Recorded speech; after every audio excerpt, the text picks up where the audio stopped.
मैंने घड़ी देख ली। यस, सब ठीक हो? मजा आ रहा है कोर्स करने में? है जी? अभी तो शुरुआत है, आएगा धीरे धीरे और मजा आएगा। तो बेटे क्लास हुई हमारी, लास्ट क्लास, तो स्टार्ट करते हैं आज की क्लास को। लॉ का हमारा सिलेबस चल रहा है, और आपके जो सिलेबस को इंस्टीट्यूट ने क्या कर रखा है, वो दो पार्ट्स में क्या कर रखा है, डिवाइड कर रखा है। एक तो पहला पार्ट है जिसको आप नाम से जानते हो बिजनेस लॉ के, और ये वाला पार्ट आपके एग्जाम में आता है 60 नंबर का। कितने का? 60 मार्क्स। और एक दूसरा पार्ट है जिसको हम कहते हैं बीसीआर के नाम से, और वो वाला पार्ट आपके एग्जाम में आता है 40 नंबर का, यानी 40 मार्क्स। बेटे मेरे, अभी हम लोग फर्स्ट पार्ट पे काम कर रहे हैं, और उसका नाम है क्या? Business laws. और फर्स्ट पार्ट में जो बिजनेस लॉज है, वहां पर हमें टोटल नंबर ऑफ चैप्टर्स जो पढ़ने हैं वो पढ़ने हैं 5। ठीक है, मेरे दिमाग में कोई एक अमाउंट आया था। हमें टोटल नंबर ऑफ चैप्टर पढ़ने कितने? 5। तो हालत थोड़ी सी खराब है, 20। तो 5 नंबर ऑफ चैप्टर हमें पढ़ने हैं। तो 5 में चैप्टर नंबर 1 का नाम है इंडियन कॉन्ट्रैक्ट एक्ट 1872। दूसरा है इंडियन, नहीं नहीं, सेल्स ऑफ गुड्स एक्ट 1930। तीसरा Indian partnership act 1932, LLP act 2008, और कंपनीज एक्ट 2000। उसमें से हमने पहला चैप्टर स्टार्ट किया, जो कि आपके एग्जाम में अमूमन नॉर्मली 20 से 22 नंबर का आता है। मतलब one of the most important chapter आप लोगों की शुरुआत हुई। तो इंडियन कॉन्ट्रैक्ट एक्ट में हमें जो पढ़ना है वो टोटल नंबर ऑफ यूनिट्स। अब चैप्टर को यूनिट्स में डिवाइड किया हुआ है, आपके इंस्टीट्यूट ने जैसे किया ना, मैंने भी वैसे ही किया हुआ है। तो जैसे जैसे इंस्टीट्यूट ने डिवाइड किया, मैंने भी वैसे ही डिवाइड किया। तो कैसे किया? टोटल नंबर ऑफ यूनिट्स हमें पढ़ने हैं इंडियन कॉन्ट्रैक्ट एक्ट में बेटे, कितने? 6 यूनिट्स। और उन 6 यूनिट में पहला यूनिट हमारा स्टार्ट हुआ था पिछली क्लास में। एक बार मैं उस पहले यूनिट को जितना पढ़ाया वो क्या करवाने वाला हूँ, रिवाइज। तो मेरे बेटे, हम लोग हर क्लास में एज यूजुअल, परंपरा रही है मेरी पिछले 12-13 सालों की, रिवीजन जरूर होगी। चाहे क्लास हल्की लेट भी शुरू हो जाए, लेट होती नहीं इस टाइम। तो पिछली क्लास में मैंने आपको पहले तो कुछ बेसिक बात बताई कि सर लॉ का मतलब होता क्या है, what is the meaning of law. ये बात मैंने आपको पिछली क्लास के अंदर बताई। तो लॉ का मतलब होता क्या है बेटे? लॉ का मतलब मैंने कहा कि ये होते हैं रूल्स और रेगुलेशंस जो कि बनाए जाते हैं सोसाइटी में रहने वाले लोगों के बिहेवियर को कंट्रोल करने के लिए। और ना हो तो सोसाइटी में रहने वाले लोग और जानवरों में कोई फर्क नहीं रह जाएगा। सही बात है, कोई भी फर्क नहीं रह जाएगा, इसीलिए लॉ बनाए गए हैं। ट्रैफिक लाइट पर आपको रेड लाइट पर रुकना है, ग्रीन पर चलना है, जेब्रा क्रॉसिंग से ही क्रॉस करना। हालांकि इंडियन इनको फॉलो करता नहीं है, लेकिन कानून तो उसका बना हुआ है। क्यों हम लोग लॉ पढ़ते हैं? आप लोगों का मकसद है पास होना, तो आप लोग लॉ इसलिए पढ़ते हो कि आप लोग पास हो जाओ। But generally why we should read law? Because you can not ignore law, because ignorance of law is no. ये पढ़ाया था पिछली क्लास में, लॉ मेकिंग प्रोसेस बताया था। भाई लॉ जो है वो बनता कैसे है? तो मेरे बेटे, लॉ बनता है कुछ इस तरीके से। पहले एक बिल होता है। क्या होता है पहले? मतलब कि जो भी कानून बनाना है वो सारा का सारा कानून ना किसी एक पेपर पे लिखा जाता है। पेपर मतलब कोई A4 साइज की शीट नहीं है। मतलब कोई भी एक डायरी, रजिस्टर, कोई वर्ड की फाइल, किसी भी जगह पर आप जो भी नया लॉ आने वाला है उसकी सारी रिक्वायरमेंट को प्रेजेंट करते हो, लिखते हो। फिर उसको जैसे ही वो कवर हो जाता है पूरा का पूरा, एक गाइड, एक डायरी, एक रजिस्टर बन जाता है पेपरों का, उसको बोलते हैं बिल। वो बिल जो है वो प्रेजेंट होता है कहां पर बेटे? पार्लियामेंट में। पार्लियामेंट में दो सभा होती है, एक राज्यसभा और एक लोकसभा, ये पार्लियामेंट के अंदर होती है। अब राज्यसभा और लोकसभा के अंदर मेंबर ऑफ पार्लियामेंट होते हैं जो कि हमारे ही नुमाइंदे हैं। हम ही लोगों ने भेजा हुआ है ना, तो वो उस बिल पर अपनी सहमति देंगे, और जैसे ही उन्होंने अपने बिल पर उस बिल पर अपनी सहमति दी तो वो बिल बाद में, उस बिल का क्या किया जाएगा, वो बिल अब प्रेसिडेंट के पास जाएगा, और प्रेसिडेंट जब अपनी सहमति देता है तो उसके बाद भारत के राजपत्र यानी कि ऑफिशियल गैजेट ऑफ इंडिया में लिख दिया जाएगा कि आज से ये चीज क्या हो रही है, कानून बन रही है। और भारत के अंदर टोटल जितने भी लॉ हैं वो सबके सब लॉज जो बने हैं वो इन्हीं तरीकों से बने हैं। यहां तक ओके। फिर बेटे इंडियन कॉन्ट्रैक्ट एक्ट मैंने स्टार्ट किया, और कॉन्ट्रैक्ट में मैंने आपको बोला हमें कितने टोटल यूनिट पढ़ने हैं, 6 यूनिट टोटल, 6 यूनिट हमें पढ़ने। Unit number 1, unit number 2, unit number 3, उसमें मैं आपको सिखाऊंगा कि आप किसी भी वैलिड कॉन्ट्रैक्ट को बनाओगे कैसे, how to make a valid contract. 1, 2, 3 में सिर्फ सीखोगे एक वैलिड कॉन्ट्रैक्ट को बनाने का तरीका। 4, 5, 6 में आप सीखोगे एक वैलिड कॉन्ट्रैक्ट को आप डिस्चार्ज यानी कि खत्म कैसे, how to discharge the valid contract. जैसे कि आप लोगों ने अभी सिर्फ कॉन्ट्रैक्ट बनाया हम लोगों के साथ में, अभी हम लोग क्या कर रहे हैं, डिस्चार्ज कर रहे हैं। हर क्लास में हम लोग क्लास लेंगे और उसी क्लास में आप लोग भी बैठोगे, आप अपनी तरफ से परफॉर्मेंस दे रहे हो और हम अपनी तरफ से दे रहे हो, और जब परफॉर्मेंस देते हैं तो उसको बोलते हैं डिस्चार्ज करना। और परफॉर्मेंस कब दे पाओगे, जब पहले कॉन्ट्रैक्ट बनाओगे, बिना बनाए यू कैन नॉट परफॉर्म। समझ में आ गई बात। फिर हमारा शुरू हुआ बच्चे, मैंने आपको बताया कि यूनिट नंबर 1 मैंने स्टार्ट किया, नाम था जनरल नेचर ऑफ कॉन्ट्रैक्ट, जिसमें मैंने कहा सबसे पहली बात कॉन्ट्रैक्ट का मतलब क्या होता है। तो बेटे कोई बताएगा समझदार बच्चा यहाँ पर, यस, एक एक करके आप बोलो।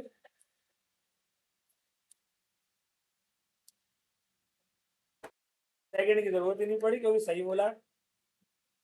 An agreement which is enforceable by law is called contract. तो मैंने क्या बताया, बेटे आपका फर्स्ट क्लास है अभी, क्या नाम है, खुशी, बड़ी खुशी हुई मुझे जान के आपका नाम।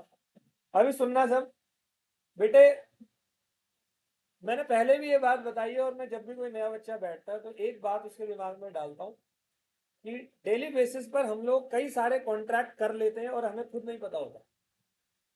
जैसे अभी आप में से कोई कोई ऐसा बच्चा है जो दूर से आता है, दूर से, कहाँ से, कानपुर गांव से, बेटे कैसे आया था, बस से टिकट ली थी या नहीं, पता है बस वाले का और तेरा एक कॉन्ट्रैक्ट हो गया।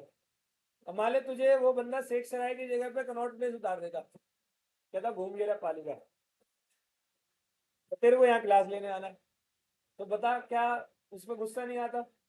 कानूनन रूप से बात करेंगे, वैसे तो तू उसे मारेगा लेकिन उसकी बात नहीं करनी, तो तू उसके अगेंस्ट में लीगल एक्शन ले सकता है। क्यों ले सकता है, क्योंकि तेरा उससे क्या हो गया, एक कॉन्ट्रैक्ट। हम कोई सामान लेकर आते हैं वो भी एक कॉन्ट्रैक्ट है, लैपटॉप खरीदा कॉन्ट्रैक्ट है, मोबाइल फोन खरीदा कॉन्ट्रैक्ट है, किसी को कोई सामान बेचा कॉन्ट्रैक्ट है। हम दिन भर में 3600 कॉन्ट्रैक्ट बना लेते हैं, हमें खुद नहीं पता होता। पता कब चलता है, जब डिस्प्यूट होता है, बनाते वक्त नहीं पता, डिस्प्यूट होगा ना। जैसे अभी हम अच्छे अच्छे अच्छे अच्छे, और जैसे मैं और सर 1 महीने के लिए निकल लिए गए ऊपर, नहीं गए तुम तो मारने भी तो पढ़ाना भी चालू नहीं किया, मतलब कहीं बाहर घूमने घामने चले गए महीने भर के लिए, 2 दिन बोल के, तो 1 दिन 2 दिन का प्यार होता है, फिर उसके बाद तुम्हारे को भी गुस्सा आएगा, इधर आ, टीचर होगा अपनी जगह, पहले टाई से खींच के इधर लेके आओ, यहाँ पर साले फीस लिए ना, पढ़ाता क्यों नहीं है। तो तुम लोग हमारे केस में भी लीगल एक्शन ले लोगे, और पता कब लेते हो, जब डिस्प्यूट होता है। आ रही है बात समझ। तो कॉन्ट्रैक्ट का मतलब होता है एन एग्रीमेंट, पहले आप बनाते हो एग्रीमेंट। तो खुशी बेटे, आप किसी से भी कोई कॉन्ट्रैक्ट बनाओगे तो आप उसको दोगे ऑफर, क्या देते हैं, ऑफर। सामने वाला पर्सन या तो एक्सेप्ट करेगा या रिजेक्ट करेगा। अगर उस बंदे ने एक्सेप्ट कर लिया, ऑफर को क्या कर लिया, तो वो बन गया एग्रीमेंट। और ऐसे एग्रीमेंट जिन पर आप लीगल एक्शन ले सकते हो वो कॉन्ट्रैक्ट होते हैं। जैसे आपने अपने बर्थडे या अपने घर में किसी शादी या फंक्शन के लिए किसी को इनवाइट किया, तो वो इनविटेशन भी आपने ऑफर के थ्रू ही किया होगा कि भाई मेरे घर में फंक्शन है, आ जाओगे क्या, ऑफर दिया, उसने कहा बिल्कुल आएंगे, क्या बन गया, एग्रीमेंट।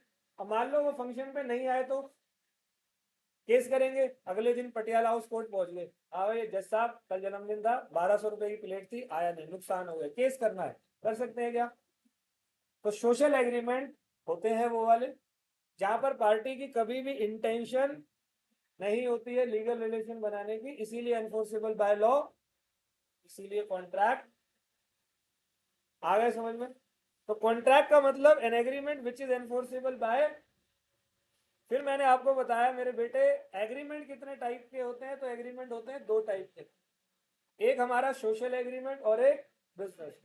बेटे जब भी आप किसी से कोई सोशल एग्रीमेंट करते हो तो इसको चला देते हैं।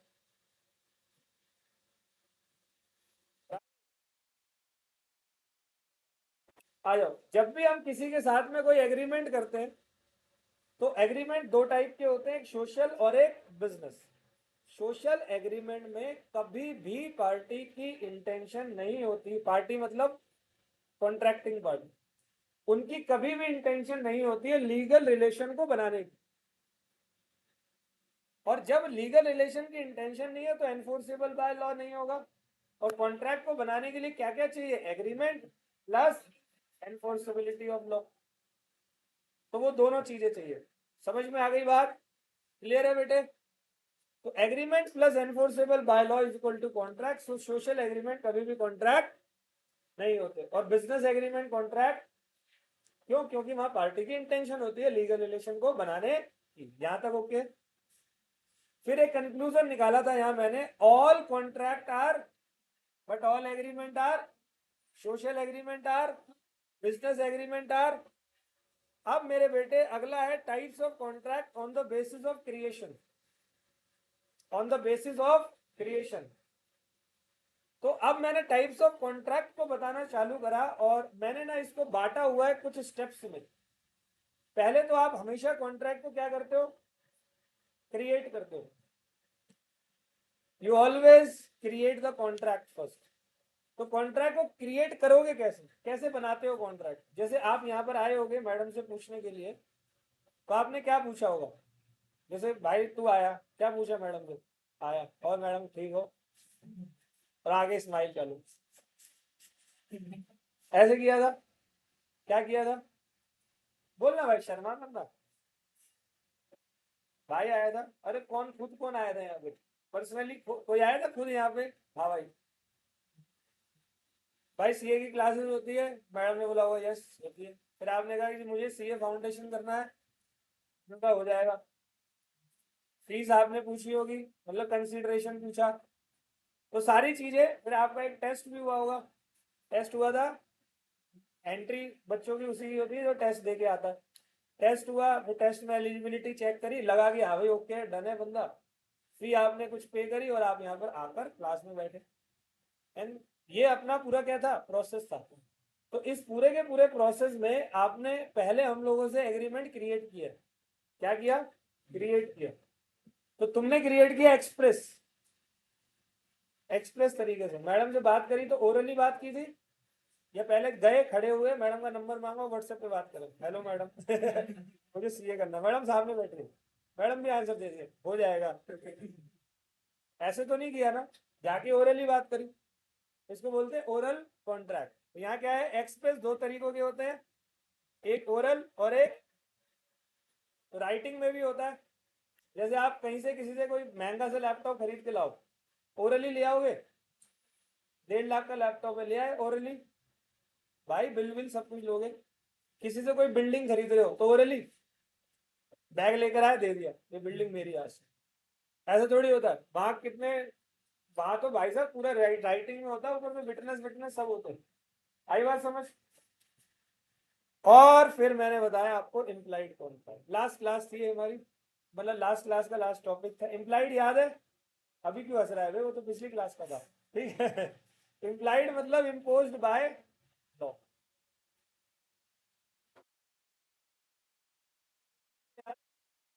Very nice. घर पे भी देखी थी दोबारा सही है। आ जाओ, इम्प्लाइड कॉन्ट्रैक्ट मतलब इम्पोज्ड बाय लॉ। एक ऐसी जगह, एक ऐसा कॉन्ट्रैक्ट जहां पर आपने जब किसी बंदे से कॉन्ट्रैक्ट किया तो आपने ना तो ऑफर दिया और ना आपको क्या मिली? एक्सेप्टेंस।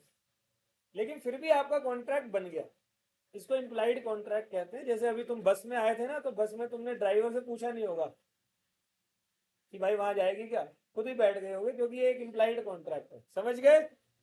तो बेटे आज की क्लास चालू। बी पॉइंट, तो हमारा क्या चल रहा है, types of contract. Types of contract का बी पॉइंट है बेटे। अब सबसे ज्यादा इंपॉर्टेंट, मैं कह रहा हूं इसको मोस्ट मोस्ट इंपॉर्टेंट, ध्यान से सुनना। इसकी हेडिंग है बेटे, ऑन द बेसिस ऑफ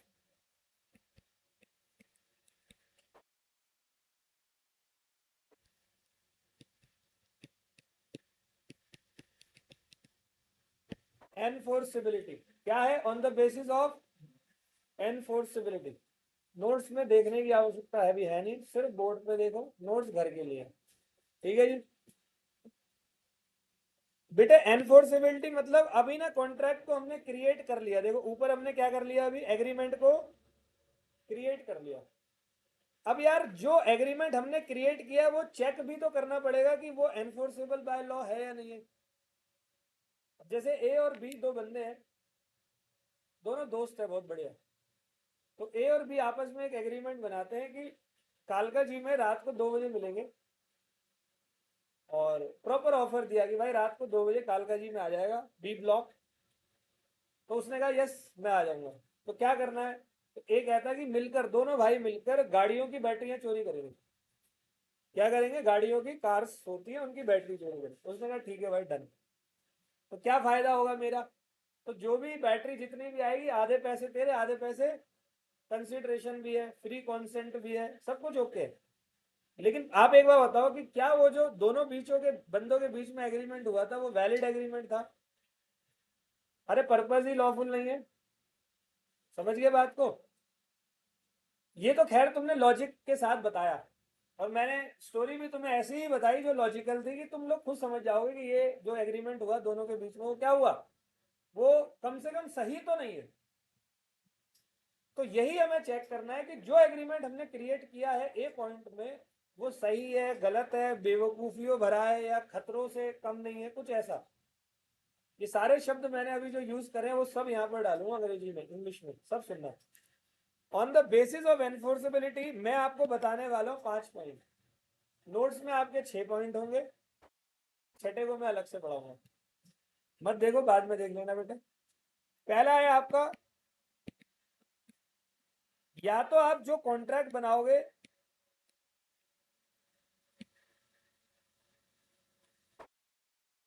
जो भी एग्रीमेंट आप बनाओगे आप, या तो वो एग्रीमेंट क्या होगा बेटे, मेरे ध्यान से सुनना। अगर कोई एग्रीमेंट वैलिड है ना, आज ये पेन को दिक्कत होगी।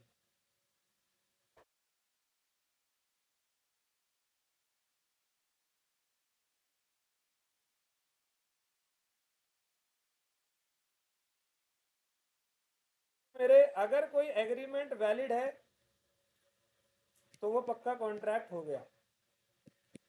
वैलिड शब्द का मतलब क्या होता है, नॉर्मल लैंग्वेज में, जनरल इंग्लिश में वैलिड को हम लोग बाहर क्या बोलते हैं, ये कहते हैं अच्छा है, गुड। लेकिन लॉ में उसको क्या कहते हैं, या तो आपका एग्रीमेंट वैलिड होगा, वैलिड मतलब बिल्कुल ठीक। अब मैं कुछ बताने जा रहा हूं, उसको थोड़ा गौर से सुनना। पहली बात तो ये, अब ये मत बोलिए जो तो टिकटॉक टिकटॉक चलती है। पहली बात तो ये मेरे भाई ध्यान से सुनना, एक वैलिड एग्रीमेंट यहां पर जो है, ये हम पढ़ क्यों रहे, ये क्या है वैलिड एग्रीमेंट, और ये लॉ के अंदर ये टॉपिक पढ़ क्यों रहे, पूरा चिट्ठा दे रहा हूं, बिल्कुल गौर से सुनना। पहले ये बताओ लॉ आया क्यों, लॉ की जरूरत कब पड़ती है, जब आदमी के बीच में, पार्टी के बीच में क्या होता है, डिस्प्यूट होता है। तो मान लो कि ए और बी नाम का बंदा है, आपस में कोई एग्रीमेंट किया उन्होंने, ए ने या बी ने, किसी एक ने धोखा दे दिया। किसने दिया, मान लो ए ने दे दिया, तो अब बी का नुकसान हो गया। बी ने ए को बोला प्यार से कि भाई मेरा नुकसान हो गया, मेरे नुकसान की भरपाई कर। तो ए ने बोला नहीं मैं नहीं कर रहा, जो करना है कर ले। बी को गुस्सा आ गया, तो बी अब कहाँ जाएगा, कोर्ट जाएगा। तो बी पहुंचा कोर्ट में, अच्छे से सुनना, दोबारा बोल रहा हूँ। बी पहुंचा कोर्ट में। बी जब कोर्ट में पहुंचता है तो कोर्ट में जज साहब से ही बात बोलता है कि जज साहब इस बंदे ने मेरे से कॉन्ट्रैक्ट किया था और आज मेरा इतना नुकसान हो गया और ये बंदा मुझे मेरे पेमेंट देने को राजी। कोर्ट पता है क्या बात बोलेगा? बेटे जो तूने इसके साथ में कोई कॉन्ट्रैक्ट बनाया था, पहले बता वो कॉन्ट्रैक्ट वैलिड बनाया था या नहीं? क्योंकि अगर तुम यूजलेस कॉन्ट्रैक्ट बनाकर मेरे पास आ रहे हो ना तो कोर्ट का समय भी खराब हो रहा है। तो कोर्ट यूजलेस कॉन्ट्रैक्ट पर कभी भी लीगल एक्शन लेने की अनुमति कोर्ट तभी परमिशन देगा जब आपका एग्रीमेंट क्या हो, आगे समझ में। हम इसलिए ये वाला टॉपिक पढ़ रहे हैं कि जब भी कोई एग्रीमेंट बनाएंगे तो वो वैलिड है या नहीं है ये जांच करना है। दूसरा है बेटे मेरे वॉइड एग्रीमेंट, जैसे जनरल इंग्लिश में हम कहते हैं बैड, और लॉ की लैंग्वेज में क्या कहते हैं? यूजलेस, है ना। जैसे छोटे बच्चे होते हैं, मम्मियाँ उनको डांट रही होती है, सो बैड बेटा, सो बैड, है ना। बड़ी स्टाइल में डांट रही होती है, मैं देखता हूँ। तो नो मम्मा मैंने किया ही नहीं मम्मा, है ना, करते हैं छोटे छोटे बच्चे आपस में। तो वो वाला बैड वहां पर बैड होता है। और अगर लॉ की लैंग्वेज में उसको कहते हैं, मम्मा ऐसे बोली, this is useless baby, this is void. Okay मम्मा, I will do valid work. ठीक है जी, तो ये क्या है? ये लॉ का काम है। आ रही है बात समझ? ये प्रॉपरली लॉ का काम है। तो लॉ में इन्हीं शब्दों का यूज होता है। एक है हमारा वैलिड एग्रीमेंट, एक वॉइड एग्रीमेंट। वॉइड एग्रीमेंट मतलब यूजलेस एग्रीमेंट। अब जैसे कि एक बात बताओ, दो छोटे बच्चे हैं, मेरी एक भतीजी है करीबन 3 साल की, हो जाएगी अगले महीने, और मेरा एक दोस्त है चार्टर्ड है, उसका बेटा है वो 2.5 साल का है। तो दोनों ही क्यूट क्यूट से बच्चे हैं, आपस में खेलते मिलते हैं। अब मान लो मेरे पास आ जाए और बात करे, तातू तातू, हाँ बेटे बोलो, तातू तातू तातू, हम शादी करना चाहते हैं। अच्छा बेटे ठीक है, हम दोनों ने बात कर ली, बगल में फ्लैट ले लेंगे और वहीं पर शादी करेंगे। ठीक है बेटे, करवा दे शादी। 3 साल 2.5 साल है बेटे। अब जो उनके बीच की बकवास हुई है वो क्या हुई है? सही है?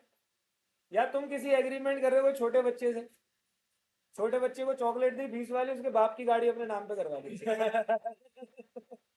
ऐसे तो भविष्य में कोई बाप बच्चे ही पैदा ना करे, चॉकलेट के लालच में वो तो संपत्ति बेच के आ जाएगा। गलत तो नहीं करा? तो सर ये सारी की सारी चीजें क्या है? वॉइड। और जो चीज वॉइड है अब आप कोर्ट में जा, ठीक है, डन। तीसरी बात मेरे बेटे, तीसरी बात है वॉइड कॉन्ट्रैक्ट। अब आप बोलोगे सर ऊपर तो आपने एक साथ लिखा और यहाँ पर अलग लिखा।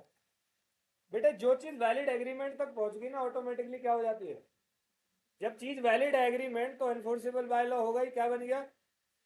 वॉइड एग्रीमेंट और वॉइड कॉन्ट्रैक्ट में फर्क होता है, अभी इसकी आगे डिस्कशन करूंगा, बट अभी थोड़ा सा बता देता हूँ। वॉइड एग्रीमेंट स्टार्टिंग से यूजलेस होते हैं, जैसे ही एक्सेप्टेंस मिली वैसे ही यूजलेस। जैसे मैंने एक छोटे बच्चे को बोला 10 साल के कि बेटे क्या आप मेरे से लैपटॉप खरीदोगे? बोलता हाँ अंकल। जैसे उसने हाँ अंकल बोला, एक्सेप्टेंस दी, क्या बन गया? एग्रीमेंट। और वो एग्रीमेंट क्या हो गया? यूजलेस। उसका कोई सर पाँव नहीं है। लेकिन वॉइड कॉन्ट्रैक्ट ऐसे कॉन्ट्रैक्ट होते हैं जो बनाते वक्त वैलिड थे, बनाते वक्त क्या थे, बट परफॉर्मेंस करने से पहले कुछ ऐसी इम्पॉसिबिलिटी हो जाती है जिसकी वजह से अब परफॉर्म कर पाना नामुमकिन हो जाता है। एक एग्जांपल दे देता हूं।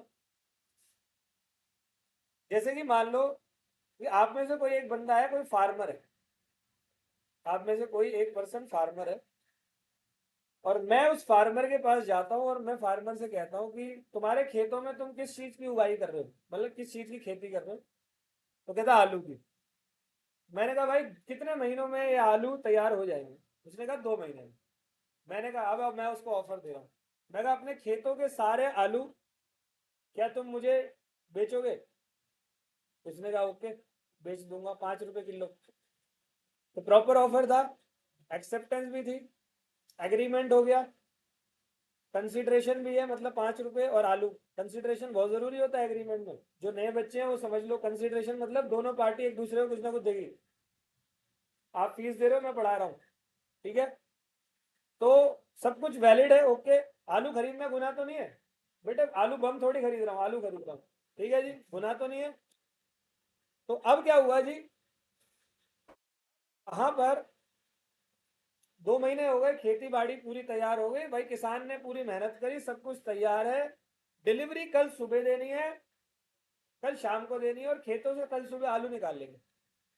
और आज रात को, एक रात पहले इतनी भयंकर बारिश हुई, जिस बारिश की वजह से क्या हो गया, सारे आलू बर्बाद। तो बता, अब मैं उस किसान के खिलाफ क्या करूं? तुम लॉ की तो छोड़ो, तुम इंसानियत के नाते बता दो। लॉ को तो भाड़ में जान दो फिलहाल, कुछ कर सकता हूं? अरे उसकी गलती थोड़ी है, नेचुरल कैलेमिटी है भाई। तो अब हमारा जो वैलिड कॉन्ट्रैक्ट था वो क्या बन गया, आ गया समझ? फोर्थ पॉइंट है मेरे बेटे, या तो इसको इलीगल कर लो, फोर्थ को इलीगल एग्रीमेंट, और इसके बारे में भी बताऊंगा क्यों इसके साथ में लिखा। और पांचवा है बेटे मेरे वॉइड,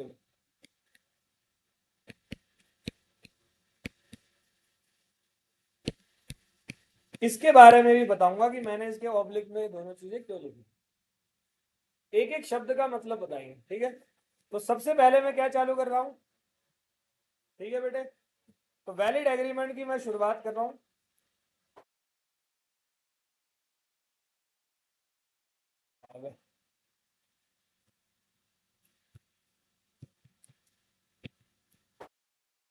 वैलिड एग्रीमेंट, जो कि एग्रीमेंट होती क्या बन जाते हैं,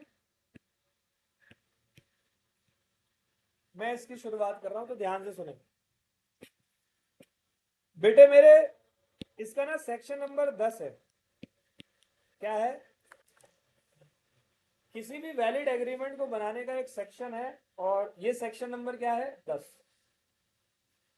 एक वैलिड एग्रीमेंट को बनाने के लिए सेक्शन 10 का यूज किया जाता है, जहां पर एक्ट ने आपको एक बात बोली है कि if you want to make a valid agreement then you have to follow all 10 points. मैं आपको 10 एसेंशियल्स बताऊंगा एक वैलिड एग्रीमेंट को बनाने के लिए।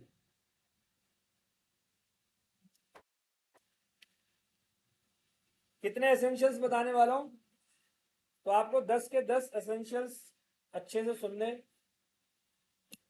तो किसी भी वैलिड एग्रीमेंट को बनाने के लिए essential number 1, 10 essentials of A valid contract में एसेंशियल नंबर 1 मेरे बेटे, proper offer and its acceptance. भाई कॉन्ट्रैक्ट तो वैलिड तभी होगा जब एग्रीमेंट बनाओगे, और एग्रीमेंट बेटे मेरे तभी बनेगा जब आप ऑफर दोगे और एक्सेप्टेंस दोगे। अच्छा, ऑफर और एक्सेप्टेंस भी प्रॉपर दो। किसी के पास गए हो, किसी की दुकान पे कोई सामान लेने, ऐसे जाके बैठ गए काउंटर में, होते हैं ना हम लोग जाते हैं, और मैडम ठीक हो, ले जाके वहां पे, अबे जा, और प्रॉपर तरीके से क्या दे, ऑफर। मैडम मुझे ये लैपटॉप खरीदना है, क्या आप बेचना पसंद करोगे? तो मैडम बोलेगी यस, मैं आपको लैपटॉप बेचूंगी। तो प्रॉपर ऑफर होना चाहिए, और प्रॉपर, मैं आपको आगे जाकर ये ऑफर का एक पूरा अलग टॉपिक है, और एक्सेप्टेंस का पूरा अलग, ये आगे जाकर बताने वाला हूं, इसी इसी यूनिट के अंदर। और यहाँ से क्वेश्चन मैंडेटरीली सीए फाउंडेशन में देखा गया है कि आता ही आता है, या तो यहाँ से आ जाए, यहाँ से कम आता है, यहाँ से ज्यादा आता है, ठीक है? तो ठीक है जी, दे दिया जी। वैलिड एग्रीमेंट को बनाने के लिए पहली बात क्या बोली उसने, प्रॉपर ऑफर दो और उसकी। अब दूसरी बात ये कह रहा है, बैठ जाओ।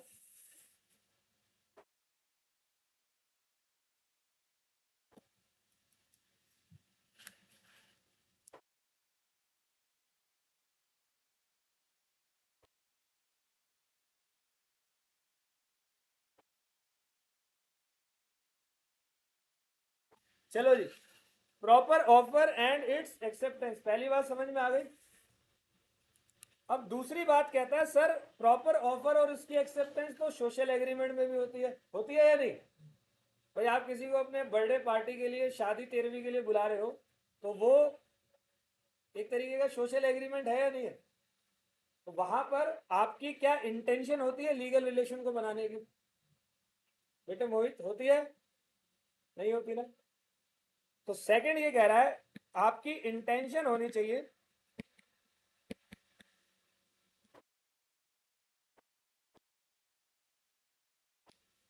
टू क्रिएट व्हाट, आपकी इंटेंशन होनी चाहिए लीगल रिलेशन को बनाने की। समझ में आ गई बात? आप कोई भी, याद रखना, आप कोई भी सोशल या कोई भी डोमेस्टिक एग्रीमेंट नहीं बना सकते। डोमेस्टिक मतलब क्या होता है? घरेलू एग्रीमेंट। तो सबके सब सुनना। अब अपने आपके माइंड को मैं थोड़ा सा और डेवलप करने की कोशिश करता हूं। ये जो लॉ है ना, ये लॉ में सिर्फ आपको एक्ट ही नहीं पढ़ने। जैसे हम क्या पढ़ रहे हैं, इंडियन, इस लॉ के अंदर एक्ट के साथ साथ कुछ केस स्टडीज भी हम लोग पढ़ते हैं। इसको बोलते हैं जुडिशियल डिसीजंस। जैसे पास्ट में किसी टॉपिक पर कोई केस आ गया और कोर्ट ने उस पर क्या दिया, अपना उस केस पर क्या दिया, फैसला दिया। तो आज की डेट में अगर वो सिचुएशन दोबारा क्रिएट हो जाती है तो फिर उस कोर्ट के फैसले को ही आगे बढ़ाया जाएगा। दोबारा क्यों टाइम वेस्ट करें? एक बात बताओ, जब मेरे पास नोट्स बने बनाए रखे हुए हैं तो मैं क्या दोबारा नोट्स बनाऊंगा जब तक कोई बदलाव नहीं हुए? तो हमेशा क्या करते हैं हम लोग, लॉ में एक्ट के साथ साथ जुडिशियल डिसीजंस को भी पढ़ते हैं, केस स्टडीज को भी पढ़ते हैं। डन यहां तक? कोई दिक्कत? तो बेटे मेरे एक ना केस आया था, अभी मैं उसकी वीडियो भी आपको दिखाऊंगा।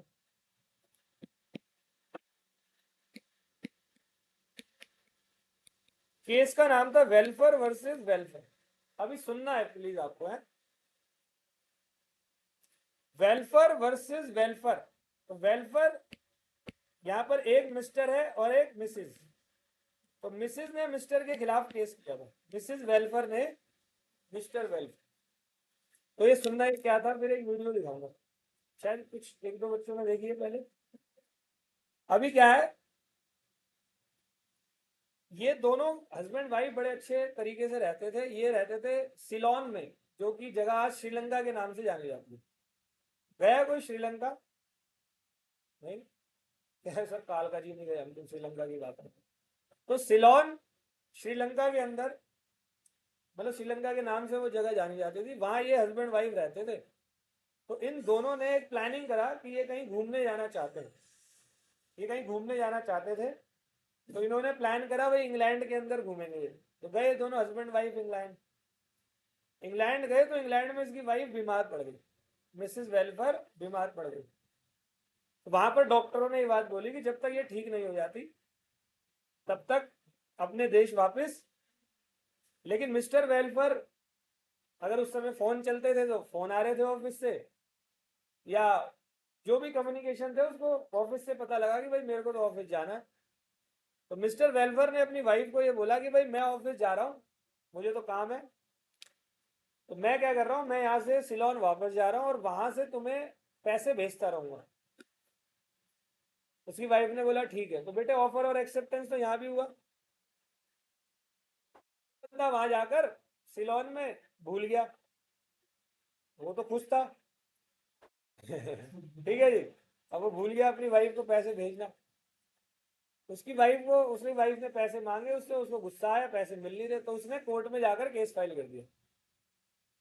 अब कोर्ट में जज ने ये बात बोली कि यार तुम हस्बैंड और वाइफ हो, तुम्हारे बीच में डेली कई सारे एग्रीमेंट बनते होंगे, डोमेस्टिक एग्रीमेंट।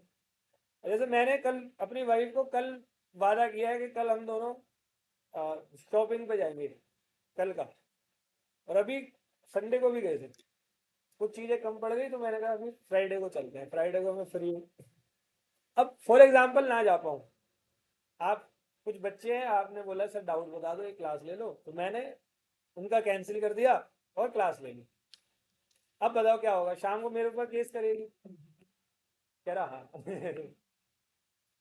तो हमारे बीच में घरेलू एग्रीमेंट है। कई बार क्या होता है, हम आपस में कोई एग्रीमेंट करते हैं, एग्रीमेंट मतलब कोई सलाह मशवरा करते हैं और वो चीज फुलफिल नहीं हो पाती, तो क्या केस करते रहे। ऐसे तो डेली केस होंगे हस्बैंड पे और डेली होंगे वाइफ पे भी। तो ये एक तरीके का कौन सा एग्रीमेंट है, डोमेस्टिक। क्योंकि डोमेस्टिक एग्रीमेंट में पार्टी की कभी भी इंटेंशन नहीं थी क्या बनाने की। अब जैसे मैंने वाइफ को बोला कि भाई मैं तेरे को एक ज्वेलरी दिलाऊंगा, उसने कहा ठीक है, तो क्या बोलते वक्त मैंने ये सोचा था कि अगर नहीं दिला पाया तो केस कर देगी, पर मैं तो अपने मोहब्बत में बोला, उसने ही मोहब्बत में एक्सप्रेस, अगर वो गुस्सा होती तो मुझे नहीं चाहिए है, प्यार में है तो हाँ बस एक चूड़ी भी दिला देना। समझ में आ रही है बात?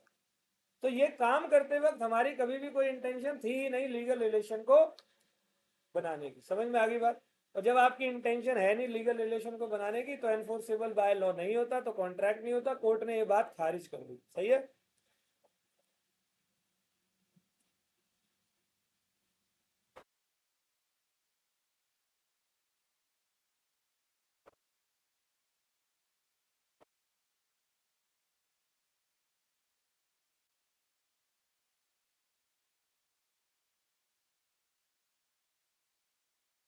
यहाँ पर मैं आपको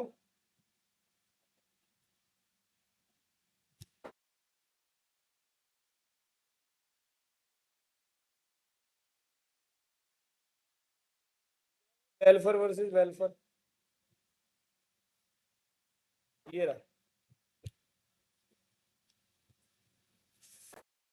सब सुनेंगे ध्यान से।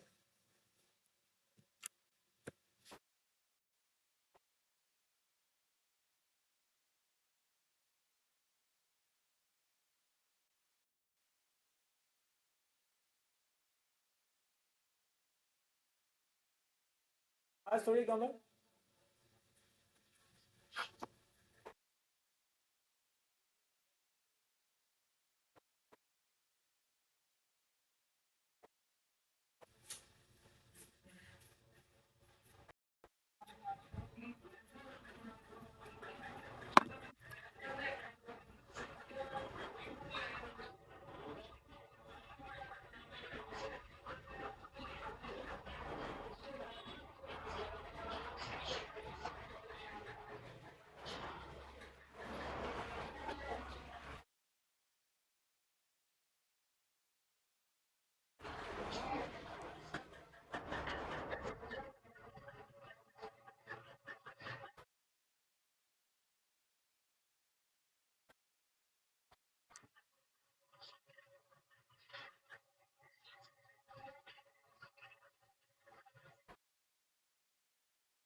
समझ में आया बेटे?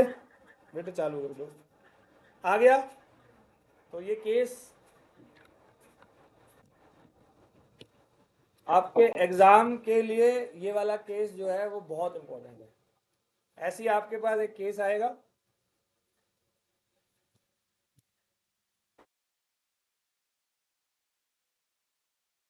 ये जो पूरा वेलफेयर वर्सेस वेलफेयर का केस है, ये प्रॉपर तरीके से आपको केस स्टडी बेस पे आपके एग्जाम में पूछा जाएगा। तो वो मैं आपको सिखाऊंगा कि उसको कैसे हमें करना है। तो यहाँ तक कोई दिक्कत बेटे? वेलफेयर वर्सेस वेलफेयर, तो 2 पॉइंट हो गए। क्या वैलिड एग्रीमेंट को बनाने के लिए कितने पॉइंट की जरूरत है हमें?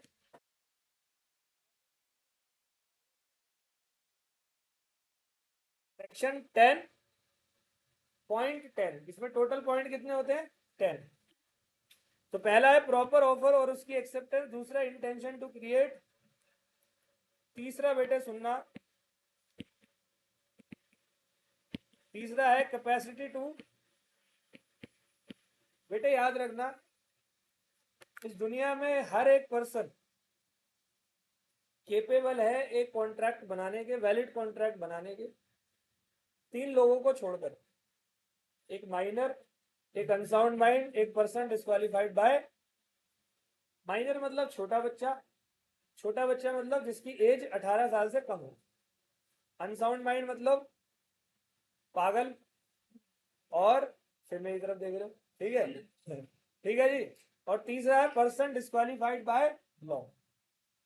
कुछ लोग होते हैं जिनको कानून ने ही मना कर रखा है कि आप एग्रीमेंट नहीं बना सकते। जैसे इंडिया पाकिस्तान की वॉर चल रही है, तो इंडिया और पाकिस्तान के लोग आपस में कोई भी एग्रीमेंट ड्यूरिंग द वॉर नहीं बना सकते, क्योंकि वो इनेमी हो जाएगा।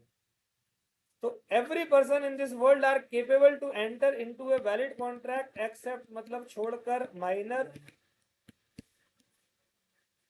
Unsound mind and person disqualified by. 3 point हो गए बेटे। सबसे पहले प्रॉपर ऑफर और उसकी एक्सेप्टेंस, सर वो तो सोशल में भी होती है। Intention to create legal relationship, और तीसरा कैपेसिटी टू कॉन्ट्रैक्ट। चौथा कहता है बेटे मेरे कंसी। अब कंसिडरेशन का मतलब होता है बेटे मेरे समथिंग इन रिटर्न। सब सुनना ध्यान से, इसका ना एक लैटिन वर्ड भी है,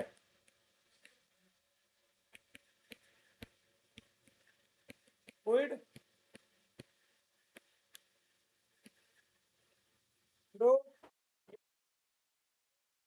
इसका एक लैटिन वर्ड है क्विड प्रो क्यो। Consideration means something in return, और समथिंग इन रिटर्न का मतलब, सर अगर ए ने बी से कोई एग्रीमेंट किया है, तो ए अगर बी को कोई गुड्स दे रहा है, तो बी ए को क्या दे रहा है? ए ने गुड्स दिया और बी ने क्या दिया? इसको कहते हैं समथिंग इन। समझ गए बात को? बी को भी कुछ मिल रहा है और दोनों पार्टी को कुछ मिलना चाहिए, और अगर दोनों पार्टी को कुछ मिल रहा है तो उसको हम बोलेंगे कंसीडरेशन। बात समझ में आती है क्या? क्लियर है बेटे? इसका कंसीडरेशन नाम का पूरा बेटे यूनिट है, यूनिट नंबर 2, पूरा यूनिट इसके ऊपर है। और एक कंपलसरी क्वेश्चन आपका इंस्टीट्यूट इस यूनिट से लेकर। 4 बात समझ में आ गई? पहला क्या था? प्रॉपर ऑफर और उसकी एक्सेप्टेंस, इंटेंशन टू क्रिएट, तीसरा क्या है? कैपेसिटी टू कॉन्ट्रैक्ट, चौथा कंसीडरेशन। अब पांचवा पॉइंट, पांचवा है बेटा फ्री कॉन्सेंट।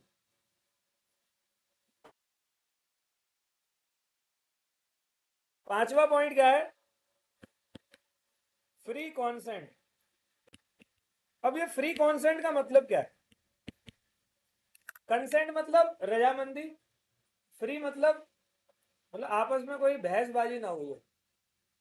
अब जैसे ये भाई की घड़ी है, देखो कैसी है, खोलनी नहीं है, वैसे दिखा। अबे ऐसे ऊपर से। अब जैसे मैं इससे पूछता, अच्छा मेरा लिहाज मत करियो कि मैं टीचर हूँ, ठीक है? कुछ लोग लिहाज में बोल देते हैं कि हाँ सर, यस सर, तो लिहाज मत करिए। अब मैं तुझसे बोलूँ कि ये घड़ी मुझे बेचेगा क्या 20 रुपए में? क्या कर दिया इसने? मना कर दिया। तो वहां मेरा बैग रखा हुआ पीछे, और उसमें है लाइसेंसी पिस्टल। मैं उठाया यहाँ से, पहले माइक हटाया, गया, पहले कैमरा ऑफ किया, ठीक है, और फिर माइक हटाया, फिर वहां गया, बैग से पिस्टल लेकर आया और इसके सामने बिल्कुल ऐसे फुल अंदाज में खड़ा हुआ हूँ, ऐसे यहाँ से पिस्टल लेकर आया। बेटे घड़ी बेचेगा 20 रुपए में? जल्दी बोल, हाँ या ना? अभी क्या बोला इसने? हाँ। अच्छा, मैंने 20 रुपए क्यों बोले? ऊपर क्या है? कंसिडरेशन।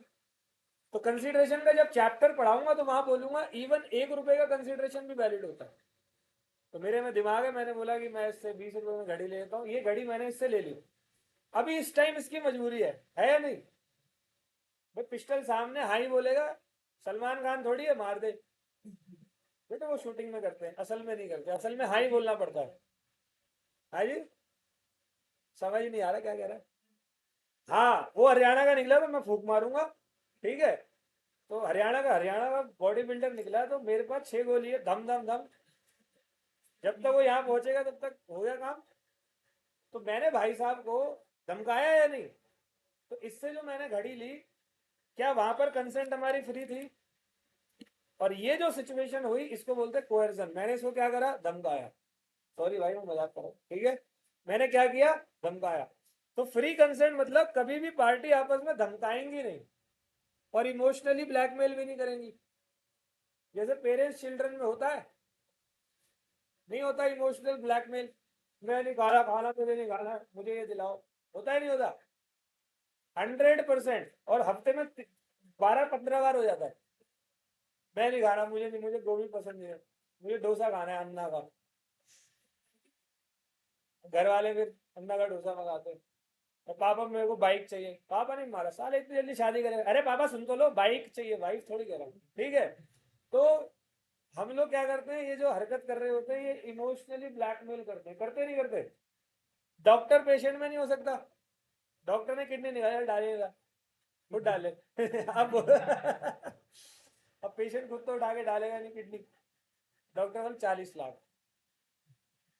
समझ गए बात को? हो सकता है स्पिरिचुअल मास्टर एंड डिसाइपल होता है। अभी एक मूवी आई है वो आसाराम वाली, मनोज वाजपेयी की, कल ही आई है, परसों नरसों, बंदा नाम है शायद। तो उसमें वो आसाराम बापू वाला पूरा सीन बताया। तो स्पिरिचुअल मास्टर अपने प्रभाव से डिसाइपल से कुछ भी करवा सकते हैं, डिसाइपल भी कर देते। डिसाइपल मतलब भक्त, स्पिरिचुअल मास्टर मतलब गुरु। जो गलत होते हैं, जो गलत है मैं उनकी बात कर रहा हूँ। यहाँ तक ओके? तो इन सारी की सारी सिचुएशन में हमारी कंसेंट क्या है? फ्री। तो अपना जब भी आप कॉन्ट्रैक्ट करोगे तो आपकी कंसेंट हमेशा क्या होनी चाहिए? फ्री है। पांचवा, कोई दिक्कत? छठा मेरे बेटे, छठा कह रहा है सर आपका पर्पस जो होना चाहिए वो लॉफुल होना चाहिए। जैसे आप और हम,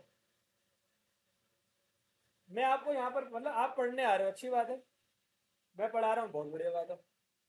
आपने फीस दी, वो भी बहुत अच्छी बात है, मैंने फीस ले ली, वो भी अच्छी बात है। तो मैं वो गेट बंद करके यहाँ पर आपको सिखा रहा हूँ बॉम्ब कैसे बनाते हैं, दिल जलाने वाला, हादसा करने वाला bomb. This is the heading of my chapter. तो आपको सिखाया जा रहा है, यहाँ साबुन वाबुन लेके बैठा हूँ, सब तार वार लेके बैठा हूँ। तो गलती से एक तार इधर से उधर गई तो हम ही, हमारे हरी बोल हो जाएगा। क्या कह रहा हूँ मैं तुम्हें यहाँ पर सिखा रहा हूँ बॉम्ब बनाना। क्या ये लॉफुल है? पर्पस आपका ऑलवेज क्या होना चाहिए? चाहे आपने प्रॉपर ऑफर दिया हो, प्रॉपर एक्सेप्टेंस दी हो, कंसीडरेशन हो, फ्री कंसेंट हो, सब कुछ होने के बावजूद भी सही नहीं होगा अगर आपका पर्पस लॉफुल 7। सर्टेनिटी होनी चाहिए। सर्टेनिटी मतलब निश्चित। जैसे आपने मैडम से बोला फीस क्या, मैडम कह रही कुछ भी दे देना, दे देना, वो तुम तो अपने ही हो। तो बताओ क्या ये सर्टेन है? तो सर्टेनिटी इज वेरी इंपॉर्टेंट। अच्छा, तुमने फीस दे दी तो तुमने पूछा भाई क्या पढ़ाएंगे, कुछ भी पढ़ा देंगे, ठीक है? जो बोलो सर को सब आता है। तो ये सर्टेन है क्या? Certainty is very important. Clear है? तो आपके एग्रीमेंट की जितनी भी टर्म्स एंड कंडीशन है, भाई डिलीवरी कब करनी है, कितने का प्राइस होगा, कितने का ये होगा, कितने का सामान होगा, वो सारी की सारी चीजें क्या होनी चाहिए? समझ गए? आठवां बेटे मेरे कह रहा है आप कभी भी ऐसे एग्रीमेंट मत बनाना विच एक्सप्रेसली डिक्लेयर्ड बाय लॉ, जिनको लॉ ने एक्सप्रेसली बता रखा है। मैं आपको ना जब यूनिट 3 पर पहुंचेंगे तो एक टॉपिक पढ़ाऊंगा पब्लिक पॉलिसी, वहां मैं आपको 11 पॉइंट बताऊंगा, 11 पॉइंट्स, वो एक्सप्रेसली कानून ने वॉइड डिक्लेयर कर रखे हैं। वॉइड मतलब यूजलेस। जैसे उसमें से एक दो एग्जांपल दे दूं।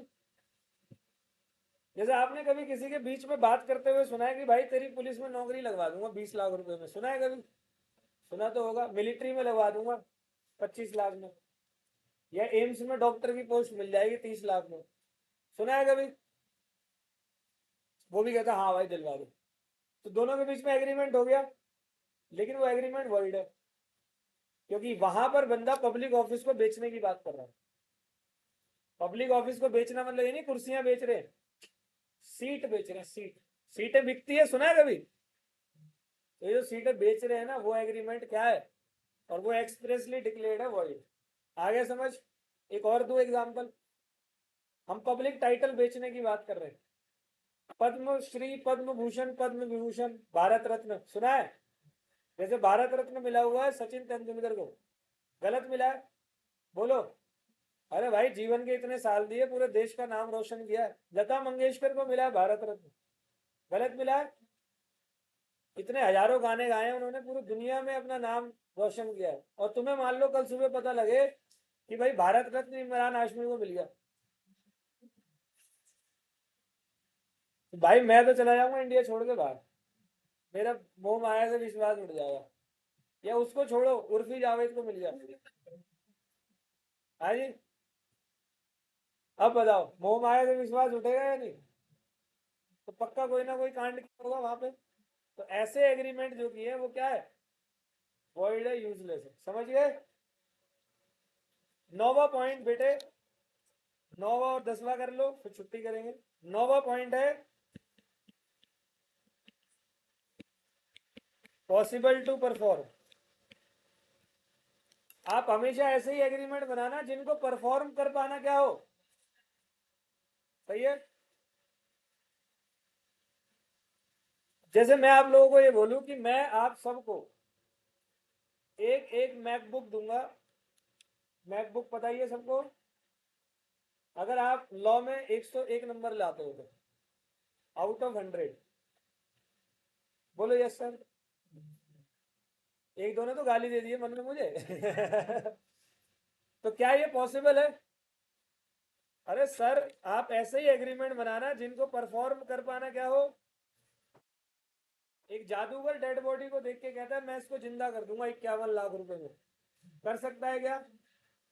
नहीं कर सकता। और 10वां पॉइंट बेटे बहुत जरूरी पॉइंट है, अदर रिक्वायरमेंट ऑफ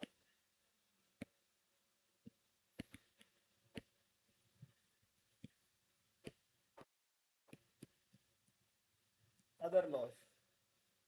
भारत में 2000 कानून है, और ये कौन सा चल रहा है, इंडियन कॉन्ट्रैक्ट एक्ट। तो बेटे कॉन्ट्रैक्ट एक्ट को फॉलो करते करते आप बाकियों के कानून के बारे में भी विचार कर लोगे। ये नहीं कि आप कॉन्ट्रैक्ट तो फॉलो कर रहे हो, लेकिन आपने बाकियों के कानून की धज्जियां उड़ा रखी है। जैसे मैंने आपको पिछली क्लास का लास्ट टॉपिक पढ़ाया था और आज रिवाइज भी करवाया है कि कॉन्ट्रैक्ट आप ओरल में क्रिएट, ओरल में कर सकते हो ना, लेकिन क्या बिल्डिंग बेच सकते हो ओरल में? तो बेटे वहां पर आता है ट्रांसफर ऑफ प्रॉपर्टी एक्ट 1882। तो ट्रांसफर ऑफ प्रॉपर्टी एक्ट 1882 ये बात बोलता है कि आप कभी भी अगर कोई इमूवेबल प्रॉपर्टी को ट्रांसफर करते हो तो आपको क्या करना है वहां पे, आपको एग्रीमेंट करना है राइटिंग में। समझ में आ गई बात? तो ऐसे एग्रीमेंट आप राइटिंग में ही करना, अगर आप राइटिंग में नहीं करते तो आप लाइबल। क्लियर है? तो other requirement of other law मतलब ट्रांसफर ऑफ प्रॉपर्टी एक्ट जो कि अदर लॉ है, उसकी रिक्वायरमेंट ये है कि आप राइटिंग में करोगे तो आपको राइटिंग में ही करना है। अब आप ओरल में बिल्डिंग मत बेचना, बेचोगे तो वैलिड नहीं है। क्लियर है? तो अभी तक हमने 10 पॉइंट ये कर लिए। अब बिल्कुल कान खोल के सुनना, मुंह बंद। मैं रिवाइज करवा रहा हूँ जो अभी तक पढ़ा था। इंडियन कॉन्ट्रैक्ट एक्ट आया है बेटे 1 सितंबर 1872 को, ऑल ओवर इंडिया में एप्लीकेबल है। इंडियन कॉन्ट्रैक्ट एक्ट में टोटल नंबर ऑफ यूनिट 6 है। 6 में से यूनिट नंबर 1 मैंने बताया सबसे पहले, कॉन्ट्रैक्ट का मतलब an agreement which is enforceable by law is called contract. जो पिछली क्लास में नहीं थे वो नोट्स पढ़ लेना। दूसरा पॉइंट, एग्रीमेंट का मतलब क्या होता है? एवरी प्रॉमिस और every set of promise forming condition for each other is called agreement. Promise मतलब when an offer is accepted it becomes promise. Agreement दो टाइप के होते हैं, एक सोशल और एक बिजनेस। सोशल एग्रीमेंट में पार्टी की इंटेंशन नहीं होती लीगल रिलेशन बनाने की, एनफोर्सेबल बाय लॉ नहीं होता, कॉन्ट्रैक्ट नहीं होता। बिजनेस एग्रीमेंट में पार्टी की इंटेंशन होती है लीगल रिलेशन बनाने की, एनफोर्सेबल बाय लॉ होता है, कॉन्ट्रैक्ट होता है। कंक्लूजन निकला यहाँ पर, all contract are agreement but all agreement are social agreement are business agreement are. Types of contract on the basis of creation दो टाइप के होते हैं, एक ओरल कॉन्ट्रैक्ट सॉरी एक्सप्रेस और इम्प्लाइड। एक्सप्रेस दो टाइप के हैं, ओरल और रिटन। इम्प्लाइड मतलब इम्पोज्ड बाय। समझ में आ गई बात? ओरल में आप फेस टू फेस वर्ड के थ्रू आप एग्रीमेंट बना सकते हो और रिटन में लिखकर बना सकते हो। फिर था ऑन द बेसिस ऑफ, दूसरा types of contract on the basis of enforceability. 5 बातें पढ़नी है, एक पढ़ा दिए। वैलिड कॉन्ट्रैक्ट तो कैसे बनता है? 10 पॉइंट होने चाहिए, 10 के 10 बोल रहा हूँ। प्रॉपर ऑफर और उसकी intention to create, capacity to concede, Latin word क्या है इसका? Free consent, lawful purpose, certainty, agreement expressly declared void by law, possible to perform और अदर रिक्वायरमेंट ऑफ। 10 के 10 पॉइंट है, याद रखना। ठीक है बेटे, मौज लो।